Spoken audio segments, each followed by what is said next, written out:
Hello and welcome to the Outer East Football Netball Show brought to you by Gameface. I'm Aidan Miller. Once again, alongside me in the studio is Steph Barkers. Good afternoon, Steph. Good afternoon, Aidan. Pleasure to be here again this week and plenty to chat about as always. Coming up in this episode, we have Around the Grounds where we'll bring you all the latest news from Outer East Football Netball. We also have more ones to watch. Match of the round previews as well. Yarra Glen v Yarra Junction, the First Nations round it is this week as well. Had a couple of interviews this week with Mount Evelyn captain Daimon Kift and also the A-grade playing coach Kaitlyn Black as well. Fantasy Football and Netball is back. We're going to add a goal defence to our netball teams this week, plus a ruck and a midfielder to our footy teams. Also had a special guest in the studio this week, our Junior Operations Coordinator Andy Gibbons. Had a chat with him about all things junior football in the Outer East. Let's jump straight into Around the Grounds. Our first bit of news this week is that next Sunday we have our Under-9s Carnival, and Aidan is going to chat more to our special guest Andy Gibbons on that event and everything that's been happening in the world of junior footy. Congratulations to our Karsha Cleanup competition winners, Warburton Millgrove. They won a professional clean of their netball court from Karsha Cleanup team. This weekend is, of course, First Nations round. Many of our clubs will be wearing specially designed Guernseys across the weekend. And at our match of the round, Yarra Glen versus Yarra Junction, there's going to be a welcoming ceremony by Auntie Joy Murphy, followed by a gift exchange between the clubs and a smoking ceremony. That'll be pretty special. Make sure you get down and watch. A massive congratulations to our June Coach of the Month, Nicole Robbins from Rock, and June Volunteer of the Month, Mel Davey from Belgrave for their selections. Keep nominating and recognising your community. Nominations open now for July. Absolutely massive congratulations to those two. Our last bit of news for this week is that Outer East Football Netball are now taking applications for new board members. So you can see our website or social media for details on eligibility criteria and for how to apply. Going into ones to watch this week, the first player we're going to have a look at is Ewan Wadsworth, of course, came across from Yarra Junction over to Emerald, is averaging 24 disposals this season, including 10 contested possessions, 4.5 clearances and 6 tackles a game. Incredible. From a women's footy point of view, I wanted to take a look at Talia Sheehan. She plays in the midfield at Upwey Tacoma. She kicked 2 goals on the weekend, but what I really admired about her, so clean, and especially in such wet weather and all those puddles, her pickups of ground balls was incredible. Really strong in attacking and defending. She played an absolute great game, and so she's one to watch for me.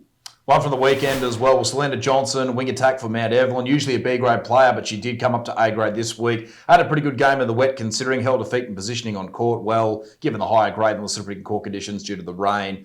Gelled really easily with the other A-grade girls as well. I thought she had a really good performance. Okay, it's time for our Match of the Round previews. As we've mentioned a couple of times, Yarra Glen versus Yarra Junction. Let's get into it. Firstly, in the footy, Yarra Glen currently 7th on the ladder with a 2-7 record, and Yarra Junction are 8th on the ladder with a 1-8 record. Probably the matchup in the midfield to look out for will be Braden Mead from Yarra Junction and Sam Wood, the captain of Yarra Glen. And I think you'll likely see Luke Spalding probably taking the matchup on Josh Hawkins for Yarra Glen. For the netball, Yarra Glen having a pretty good season. They're 3rd on the ladder with a 6-2 record. Yarra Junction 3-6 at the moment in 7. Taylor McCormick will likely have to match up on Maddie Hargrave, who's already got over 300 goals this season. And Mia Mottram will go head-to-head with Alana McGurgan in the centre. Lovely. Very exciting. All right, let's get into your tips. Who do you think for footy, first of all? Yarra Glen. And netball? Yarra Glen. Interesting. Both, yep. All right, both Yarra Glen. Yep. Well, we have 2 player interviews this week, as we mentioned at the start of the show, both from Mount Evelyn. But first, let's hear from Daimon Kift, the senior men's captain. We're here today with Mount Evelyn skipper Daimon Kift. And Daimon, another fantastic win out here today, 5 wins for the season, just back inside the top 6. How important was today? Yeah, huge. We knew the whole week coming in. It's been, the last 3 weeks, like every game you play in this competition is, massive. It's pretty jam-packed from, 4 to 7 or 8 in the comp. So, we knew today was huge. So it was really good to get over the line. Very nasty conditions to play in today, mate, but the boys handled it pretty well. Did you have any plans coming in to negate the wet? We knew it was going to be a dogfight. I think the forecast said that all week. We've been blessed across the competition. It's been awesome weather throughout the whole season. So we knew pretty early, Monday, Tuesday, it was going to be a wet one. So, our plan for training was just going to be a bit of surge mentality, as I'm sure it was for every other team in the comp. No, you're certainly right there, mate. And we noticed a bit of a move forward this week, mate, and it worked out pretty well. I thought then 3 goals by our counts. What was the inspiration there? We've been struggling a little bit with injuries across the whole team, to be honest. But, we just needed a little bit of extra height up forward. That was the starting role for today, and then happy to get back in the midfield a little bit towards the end. What's the pass mark for the end of season 2024? Oh, well, we obviously want to be playing finals. That's the standard across, every team, I think. So, old cliche, it's a cliche, but, 1 week at a time. We're only focused on the next week, but hopefully, finals is where we want to be and then go deep into finals as well. Certainly think you guys will be a very good chance at doing that as well, mate. So thank you for joining us today, Damon. We really appreciate it and good luck for the rest of the season. No worries. Thank you very much. And the next interview is with playing coach Kaitlyn Black. Well, we're here today with Mount Evelyn netball A-grade captain Kaitlyn Black. Last year's competition at best and fairest, and Kate, conditions not ideal at all today. How are you going to try and negate the wet weather? I don't mind the rain, actually. I think it slows the game down and probably brings it down to my level, which is kind of nice. So I always tell myself we're a good wet weather team. I don't know if that's just optimism, but I don't mind it. I think it's just, being smart with it. Obviously, play short, avoid too many long, hard runs into the pocket, but who knows? It's just scrappy, so you just got to be ready to chase it up and be on your toes. No, fair enough. Kate, the rumour around town is that you've just had another baby this season as well. Can you tell us a little bit about how you balance parenting as well as being a playing coach for netball? The secret is just don't parent. You just turn up and then absorb all responsibility and shove them off to... We're lucky here, we've got such a community, everyone else just picks up the slack and takes the kids. And both my sisters, who are part of Mount Ev, have just had babies as well, so there's enough of them. They look after themselves. Are we going to see them playing netball for Mount Evelyn in a couple of years' time down the track? We'll give it a few years. They're only little, but who knows? Hopefully, we'll still be on the court to play with them. There we go.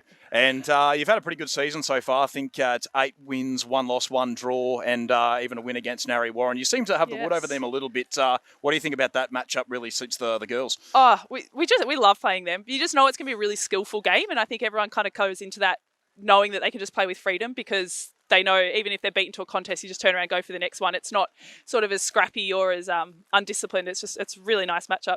And I think, maybe beating them a few times last year. Obviously, we lost in the finals, so that kind of hangs over us. But I think we go into it with a bit of confidence, and that really helps. But the best thing is we just have this same core group has stayed together. So every year you're building on that. Everyone knows they know each other. They know how to play. Yep. And does losing that prelim or just going to that prelim, does that give you a bit of extra drive to try and go that one step further this season? Yeah, absolutely. And, if we're honest with ourselves on paper, we have the team to do it. It's just about actually executing the game plan. We did lose one of our star players, DD, to a knee injury, which really hurts, but the girls around have stepped up. We've had a lot of girls from B grade step up this year and fill those holes as well. So I think everyone's got that real hunger, particularly because B grade were runners up last year as well. So particularly through that senior group, there's a real hunger for grand finals. So we'll see how we play out at the end of the year. And lastly, I'm imagining your direct matchup will be against Kayla Lanting. Do you know much about her game and how you're going to try and stop her today? Yes. I mean, she's so lovely, but I'm hoping that she is put off by the rain and she doesn't want to run. Yep. We'll see how we go. But she's a massive weapon. She's obviously a really high scorer for them every week, and she's just so calm all the time. So I don't know, I have to might try niggle her or do something to put her off because she's great. No, I'm looking forward to that matchup. Kate, thank you very much for joining us today and good luck for today's game. Thank you so much. And our in-studio guest for this week, I think I mentioned it earlier in the show, but it will be Andy Gibbons, our Junior Operations Co-Ordinator for Outer East Football Netball.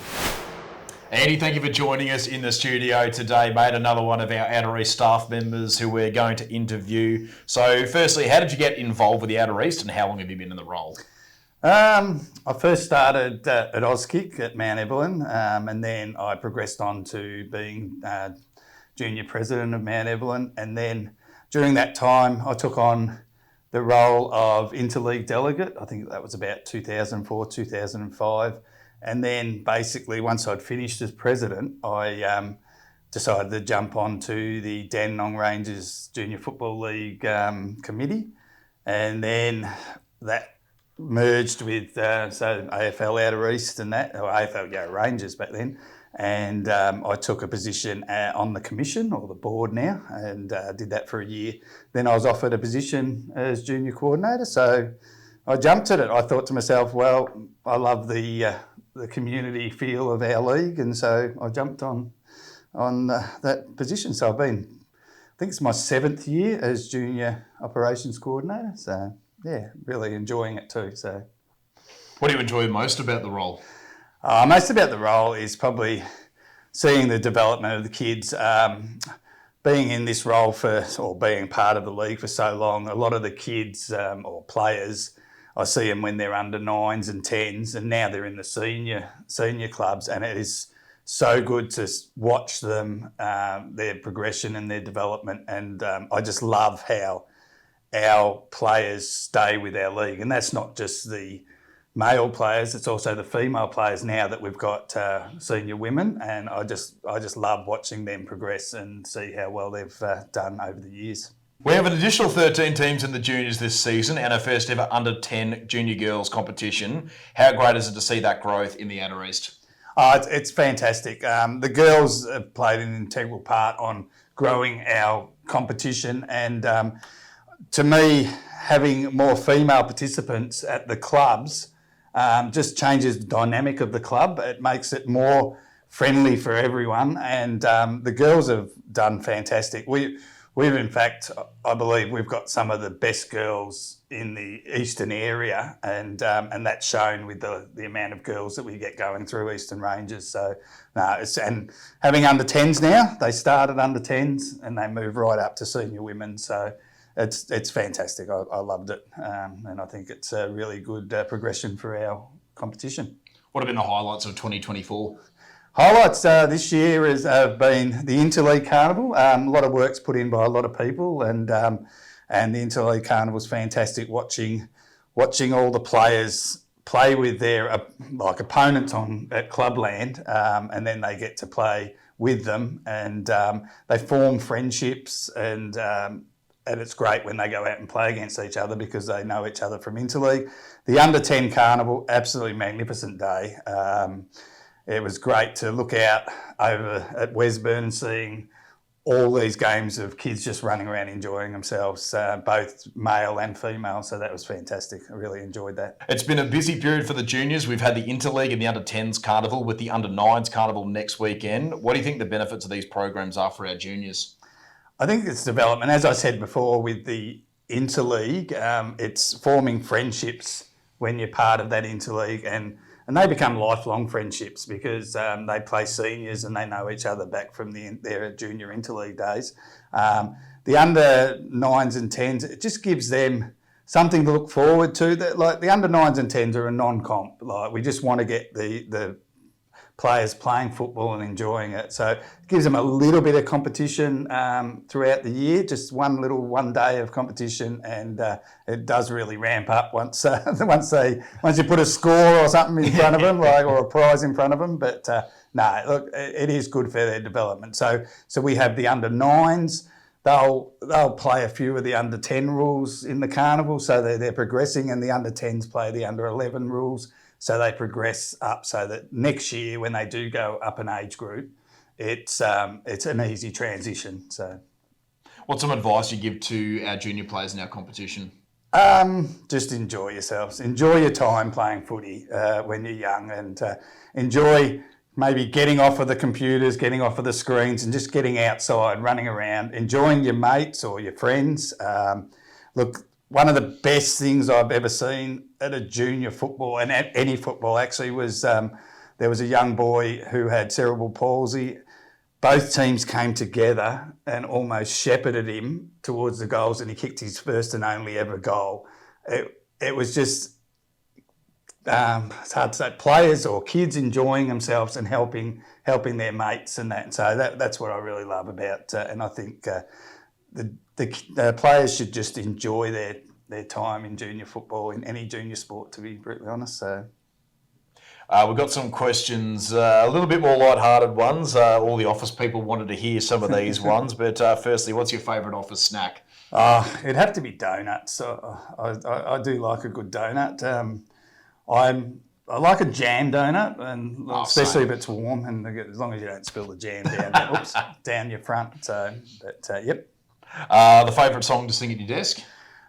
Shallow by Lady Gaga. Bradley Cooper. Yeah, that's him. And Bradley Cooper. I like to belt that one out when it comes on the radio, so that's a bit of fun. Who would you rather see win a grand final, the Brisbane Lions or the Mount Evelyn Football Club? Well, I've seen the Lions win 3 in a row, unlike Collingwood. I'd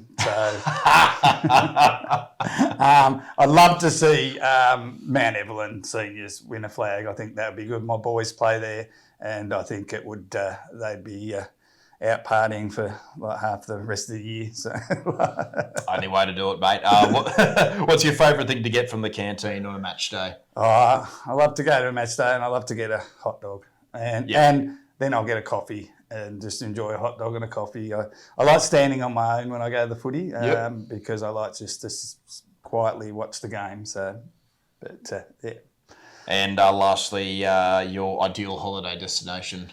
I love the south coast of WA. Yep. I like Bustleton down that way. It's beautiful. It's quiet and everyone's quite really friendly. So it is a really nice place. Love to get back there. Fantastic. Andy, thank you very much for joining us in the studio today, mate. Very insightful and good to hear everything about the junior football and also some of these questions for the office people as well. So thank you very much, mate. Thank you. All right, our last segment for this week, of course, fantasy football and netball. Let's jump into the footy. Aiden, who are your selections for this week? Well, for my final on baller, I've gone with Daimon Kift from Mount Evelyn. He's actually played forward the last couple of weeks, but one of very strong midfielder. He's averaging 28 disposals this season, and he's usually up there in the best players for Mount Evelyn, so very hard to go past. And for my ruckman, it's pretty hard to go past the Jim Wanda medalist of the last couple of seasons, Ben Ratton. Absolutely dominates the hit-outs. He also is kind of like a fourth on baller for Powelltown. He gets plenty of the ball. He can go forward, kick goals. So Ben was my selection. For my last midfielder, I've selected Bailey Scortino from Seville. And for my ruck, it was hard to go past Nelson Aldridge from Warburton Millgrove. I feel like he'll be a pretty strong matchup against Ben. I really wish that we could have our teams play each other at the end of the certainly. year. I think it would be very interesting for sure to see what would happen. Amazing. All right, jumping over to netball today, we're picking a goal defence. Who have you selected? Went with Wandon's captain, Matty George. He also captains the North East Blaze under-23 side as well. Very good player. She made the team of the year last year as well. When we had Kate Neller on the show as well earlier this season, they had very high raps for her. Kate specifically saying she's a clutch player. She's really good in those close moments. So probably have Maddie in my side, definitely as goal defence, probably as my captain as well. Yep, amazing. Great selection. Well, I have gone with Kaitlyn Cook. She's someone we've spoken about a few times on the show from Pakenham Lions. Of course, she's had some incredible seasons. She's made an incredible comeback from an ACL. She's been performing incredibly and I just, couldn't go past her. So, well, that pretty much wraps up all there is to talk about in the Outer East this week. Don't forget, if there's anything you want to see in the show, make sure you leave a comment down below. Steph, thank you again for joining me in the studio. no problems. For all the viewers out there, don't forget to get your game face on.